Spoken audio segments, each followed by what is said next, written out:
Hey everyone, how you doing today? My name's Kirsty, aka Beth Bookish, and this is my annual book awards for 2024.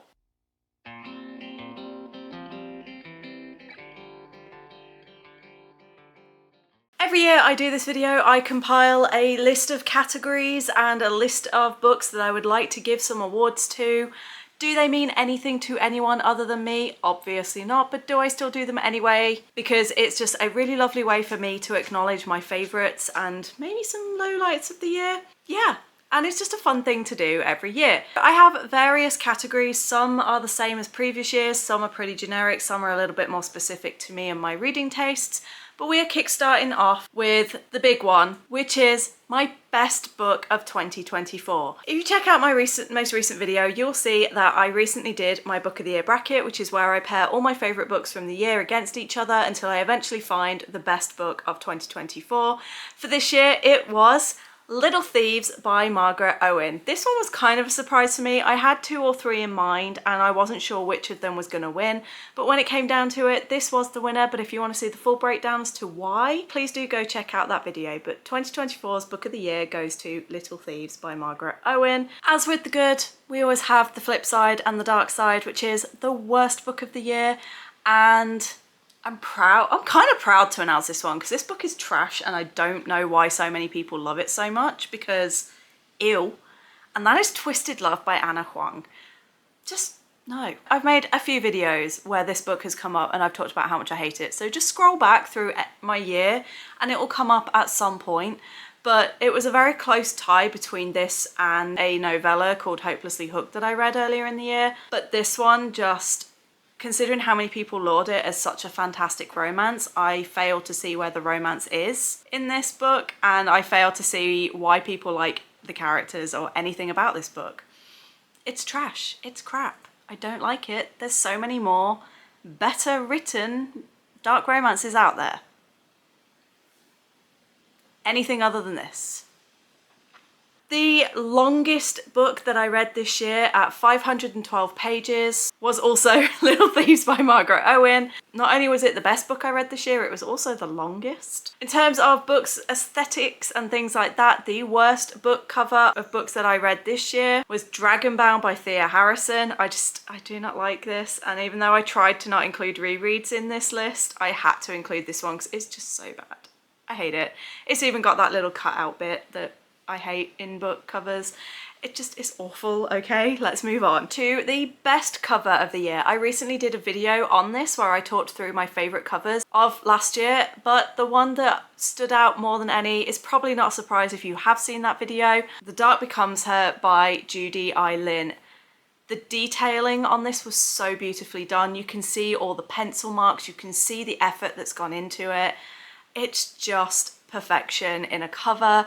And every single element that you see on this cover is featured in the book, and it was just so well done and absolutely deserves to be awarded best cover of the year. Next up we have the most disturbing book of the year, and for this I've chosen Killing Stalking Volume 1. I literally read this and went, A, what the hell did I just read, and B, why the hell did I just read it? I absolutely do not want to continue this. It was messed up beyond belief, and if you want more of my thoughts, please go check out either, I will link below which one, because it's either my November or my December wrap up that I read this and told you how much I hated it. But it's definitely the most messed up and disturbing book, and I did read a few disturbing books last year, so this one takes the crown. Don't you pout at me. So bad, but so good. On the absolute flip side of that, from most disturbing to the most wholesome book, we have Legends and Lattes by Travis Baldree. This was a hug in a book. I felt so cozy reading it. It inspired me to pick up my baking. It inspired me to try different types of coffee when I'm not a coffee drinker and I don't typically enjoy coffee. It just gave me all the feels. It was so wholesome, so cute. All the characters were great, especially Thimble, and the audiobook was just adorable. So wholesome, so cute. For best disability rep, we have A Sign of Affection, which is a manga series with a main character who is deaf. So not only do we have Def Rep in here, which is fantastic in and of its own, but the author has gone through great lengths to provide accuracy in the experiences of the deaf character, and has also got a sign language interpreter that she works very closely with to help her actually draw out sign language in the book. It's not exact, it's not specific, but it's enough that if you are someone who does Japanese sign language, you will recognize it. And I just thought that level of detail and inclusion, when it's not needed to be, you could just draw random finger markings and say that that's what it is. So the level that went into that to make sure that the rep is as accurate as can be, I can't not award that for the best disability rep. It was just so well done. But I will say that this one's just for graphic novels and manga, but I do also want to highlight Strong Female Character by Fern Brady. This is an autobiography with Fern, who is a Scottish comedian who is also autistic, and she goes through her experiences and what it was like growing up without knowing that you're autistic and just constantly feeling like you're broken and can't do right. Honestly, it hit me in so many feels. It helped validate a lot of my own feelings, and it validated my own questioning as to whether or not I am autistic. And the overall, every time I mention it to anyone that I know who knows about autism, they all kind of go, yeah, you're autistic. So I think it's safe to say that this book helped me realize I am absolutely autistic. And I just think it was such an insightful look into autism with a tiny splash of humor, but also a ton of, you know, things that we go through that aren't always the things that you see or hear about. So definitely a shout out to that for disability as well. The best queer book that I read this year goes to The Story of Me and Ren. Ta-da! Yeah! Cross countries. But also Celestial Monsters by Aidan Thomas, because Aidan Thomas is a master of writing queer rep, and just how seamless and effortless they write it, and the way that they've built this world to be so queer normative, and especially Gio's journey and the storyline that they go through, and just how everyone treats them despite everything. Just, oh, it was so fantastic. And I always love the queer rep in Aidan Thomas's books, but especially in this series, it's just second to none. Yeah, I love it so much. And I've even learned about ways to talk to people in the queer community in different ways than I even knew was a thing. So, you know, not only is it fantastic rep, but it also helps teach you how to talk to people that are queer that you may not have really thought about before. So definitely check out. Next up, we have a Ren suggestion, which was the best couple. I could not narrow this down to just one, so I've chosen a best book couple as well as a best graphic novel and manga couple. The best graphic novel and manga couple is going to be Asako and Kotaru from Sweat and Soap. It's just so freaking cute. Also good for disability rep in this series as well, but so freaking cute. Like, he has a couple of quirks I'm not so fond of, but when that part of him is not present, he is so fantastic as a romantic interest, and she goes through such a beautiful character journey of self-acceptance and adaptation to a new relationship and a new environment and things, and just so cute, so wholesome. If you can skip over what the premise is, it's so good and well worth the read. And then for novels, we have a slightly unconventional couple. You might be going, what the hell? Why would you even choose them? But I'm going with Damien and Laurent from the Captive Prince trilogy because, yes, they have a bumpy start, to say the least, in that they hate each other and want each other dead. But by the end of the third book, they are a power couple like no other. These are the absolute shining jewel in the crowning glory of enemies to lovers. And if I'm not a bitch for enemies to lovers, I don't know what I am. So these two have to take it on that alone because so good watching that relationship change. And it's not a sudden change, it's a very gradual change, and it's glorious, it's amazing. Please read this series, but also very heavy on trigger warnings. Next up we have the biggest surprise, and to probably not many of you's surprise, especially if you've been around a while, you will already know the answer to this. Hey Ren, what is my biggest surprise this year? Raven Cycle! Woo! I'm so proud of myself for making you read that.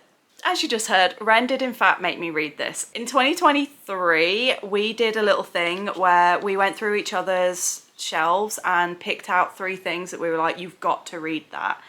We've both done very poorly on that thing. However, one of the picks was The Raven Cycle, and I had previously DNF'd it. This is an old story by now, we all know this. I switched over to the audiobook so that I could maybe try and see if I would enjoy it better with a different format. Yes is the answer to that. I absolutely loved it, and by the end this has gone onto my all-time favourite shelves. It's going to feature a couple more times in this video, and I just am obsessed. I now have a candle range that I've created inspired by the various places within, and just loving it. I'm reading the sequel series at the minute. It's not as good, but it is still pretty good. And yeah, I just absolutely love this cast of characters, and I need more from them because it's so damn good. You're welcome. Speaking of series, we move on to the best series that I completed this year. Now, one might think with what I just said that I would choose The Raven Cycle, or one might think that I would choose Celestial Monsters. But you would be wrong on both those counts. I have actually already talked about this series though, and that is the Captive Prince trilogy by C.S. Pacat. As I've said, I think this is a pretty flawless fantasy series. It's got politics, you've got war, you've got people who want to make a difference, you've got enemies to lovers, you've got distrust, you've got forced proximity, there are just so many things in this book that's done right. There are a couple of things that I wish were not in there, but I understand why they're in there. So again, just be aware with trigger warnings regarding minors especially. But this, I think, was just such a fantastic series, and as between this and Fence, I just have Dark Rise to read from C.S. Pacat, and that will be her as like an all-time favourite author. But oh my god, such a good series. I recommend it all the time, and I feel like it's really underrated. I think it's started to pick up a bit of traction recently, and they've just released some new covers that I think are going to make it quite popular in 2025. But honestly, I heard about it 5 years ago, and I've been on board with this series ever since I read the first one, like last year or the year before. So good. Next up we have Best Audiobook, and this is where I am bringing back The Raven Cycle, narrated by Will Patton. All of The Raven Cycle and Opal, which is the novella, and then the Dreamers trilogy, they are all narrated by him, and he is so fantastic at setting that scene. He does like that Virginian accent that's just so well done. I know a lot of people don't like his kind of raspy voice, but I think it made the atmosphere of the books come to life, and it really was so well done. I just loved his narration so much. He's also an actor that I really like in general, so it's not a surprise that I loved his audiobook reading, but oof, absolutely, I would happily read them all again and listen to them all again just for his narration. 100 out of 10 for that one. Next up we have the funniest book, and we have The Yakuza's Bias. It is chaotic, it is so funny. It is a Yakuza who are basically, you know, gangsters and mobsters who attends a K-pop concert kind of against his will and ends up forming a bias with one of the K-pop idols. If you are a fan of K-pop in any way, shape or form, or if you are a fan of series like The Way of the House Husband, you have got to pick this up. It's only 2 books long. I've only read the first one, but oh my god, I was cracking up so much I had to stop reading it because I was at risk of waking up the kid that was asleep in the room next door to us. So it was so funny and just hilariously chaotic. On the flip side of that, we then do go to the saddest book. I didn't cry for many books this year, and there was like even fewer that had me openly like crying, but one that did get me very early on in the year, and nothing has come close to catching me as hard as that one did, was Before the Coffee Gets Cold by Toshikazu Kawaguchi. This one started out as an almost DNF, and then by the end of the book I was in absolute tears and I had to take a break because I was just like, yeah, be warned, for that one because there is a definite emotional punch, and I know a lot of people have been caught up with the emotions of this one. It was so beautifully written as well, and there were so many different things throughout the book, but the final chapter especially hit me so hard. I was gone and I needed to take a break. Then I'm taking inspiration from Charlotte from Clumsy Charlotte and bringing in the most unique book that I've read, and for this I'm going to go for Brutal by Kei Koga. This is a manga series. It's kind of got similar vibes from what I understand because I never watched it, but it's got similar vibes to Dexter. But it's a police detective who, after people manage to evade the law or get away with things like murder or just really heinous, awful crimes that they know they'll get away with, he takes the law into his own hands, takes them back to his place where he has this like cabin in the woods, and he gives them what they are owed. And the reason this is so unique is because it's not a genre that I would normally pick up. It's not the kind of book I would normally enjoy. And yet I had a fantastic time and I found myself really enjoying the brutality of it.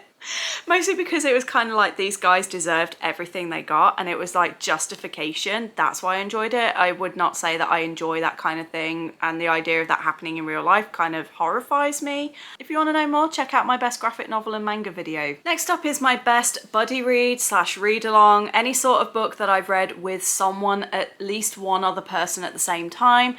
And for this I have chosen The Honey Witch by Sydney J. Shields, that I read as a buddy read with Brittany from Brittany Loves Reading in August for a cottagecore vlog that we both did together. Honestly, I just really love the lyrical writing in this. I really love the descriptions of everything. I love the magic system, and it was also really lovely being able to share those thoughts and feelings with Brittany, and we had pretty much identical feelings towards the book.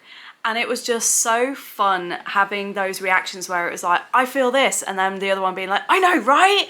And just like sharing that excitement. And it was the first time I had someone who I'd shared the exact same sentiments with. We were just vibing and bouncing off each other so much throughout this book. It was so good. The last one for like this kind of little section is the best debut of this year, and I thought I knew what this was going to be right until December when I read this one, and that is Sorcery and Small Magics by Maiga Ducey. I absolutely adored the slow burn in this. It's got that kind of forced proximity that I love. The magic in this is fantastic. One of the main characters where he can create spell songs and put spells to music that no other mage is known to have been able to do. Oh, I just had such a good time with this, and they're trying to fight this curse before it leads him to destruction, and just it left me devastated, and it was so good. My heart was in my throat. I had a fantastic time, and honestly, like I've said, it is an extremely slow burn. Like, they're not even together by the end of this, and yet I have just been left yearning so much, and I loved it, and I cannot wait for the sequel. So it's got flawlessly beautiful writing, so descriptive, but also kind of keeps to the point. It doesn't feel pretentious at any point. It doesn't feel like it's overwritten. It was just so good. 5 stars, especially as this was a whim buy that I bought for Ren and then I decided to read it, and it became one of my best books of 2024. Best debut by far, Sorcery and Small Magics by Maiga Ducey. And then finally, I'm just doing a quick nod to graphic novel and manga by looking at the best art. And for this, I'm awarding Dinosaur Sanctuary by Itaru Kinoshita. This was so exquisitely well drawn. The detail of the characters, the detailing of the dinosaurs,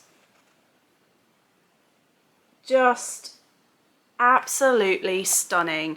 Every single aspect of this series is fantastic. They've even created a sort of park guide and map in, I think it's volume 2 or 3, that you can pull out, and it looks like a real brochure and a real place.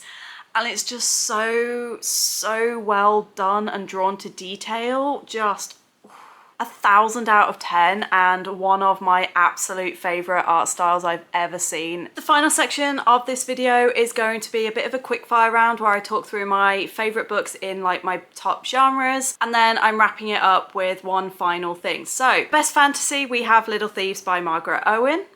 For best romance, we have Role Playing by Kathy Yardley. I just absolutely love this. And again, please check out my book bracket for more info on why I loved it. Best graphic novel was Covenant by Lysandra Vaughn because it features gay priests and demons and just all the amazing stuff that comes with that. Best manga, I think the second year in a row, is Spy Family by Tatsuya Endo. This is just continuing to get better and better and better.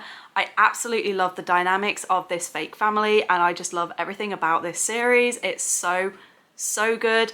I've been enjoying this as much as I've enjoyed series in the past such as Fruits Basket, Samurai Deepakyo, Praetia and My Hero Academia. It's on that level of all of those, so it's so good. Please go check it out. And then finally we have Best Indie, not finally for this bit, we have Best Indie, and that goes to the Mindfuck series by St. Abbey. I have only read the first one of these. Like, this is Ren's copy. Like, I'm so jealous that they have the physical book. Why is it so expensive? But I've read the first book and oh my god, absolutely mind blown. It was so good. I love a good revenge story, and if you enjoy a revenge story and if you're a fan of Criminal Minds, you need to read this series. It's so good. And then finally, to wrap this up, just a little fun one, which is just, who is my favorite character of the year? Who do I feel stood out more than anyone else? Who do I think about when I'm not reading the books? Who do I aspire, maybe not with this particular character, who do I aspire to be like, but who do I just really absolutely love anytime that they are on the page and that they have just stolen me, heart, soul, everything. Any guesses? Someone from Celestial Monsters? Nope, you don't know those characters. You know this character. Someone from the Raven Cycle. Ronan? Yes! Ronan effing Lynch. He's such an asshole. He is such a dick. In the first book, I could not stand him. I hated how antagonistic he was towards Blue and how he would just start fights no matter what and not really give a crap. And then by the end of the fourth book, you realise just how much he loves every single one of them. And there is nothing that he wouldn't do to protect them. He absolutely just came into my life, told me that I was wrong with every other decision I'd ever made, and implanted himself in that position of best character. He's so multifaceted and he is so layered, and he also has like the cutest little companions. I'm not gonna spoil anything. I'm just gonna say, to those of you who know, Chainsaw and Opal. Chainsaw! Kira! I can't with this guy. Like, I just can't. He wrecked me. I can't see any other character comparing to him. Well, no one can because it's now 2025. But I think even in 2025, I'm going to be hard pressed to find a character I enjoy more than him. So yeah, that is that. Thank you so much for watching. Let me know in the comments if you share any of my opinions on these books and if you think that I've awarded them fairly, or if you had any other books in these categories that you would have given the award to. Please do let me know. I always love hearing from you. In the meantime, I hope your reading year went as fantastically as it could have done, whether you read 1 or 1,000 books. I hope you are proud of what you achieved. I am proud of what you achieved, and I'm proud of what I achieved. But in the meantime, please do check out my Etsy and my Patreon, both are linked below. I hope you're all good, I hope you're staying safe, and I will see you on the next video where we are finally going to be back on track and starting 2025. Bye!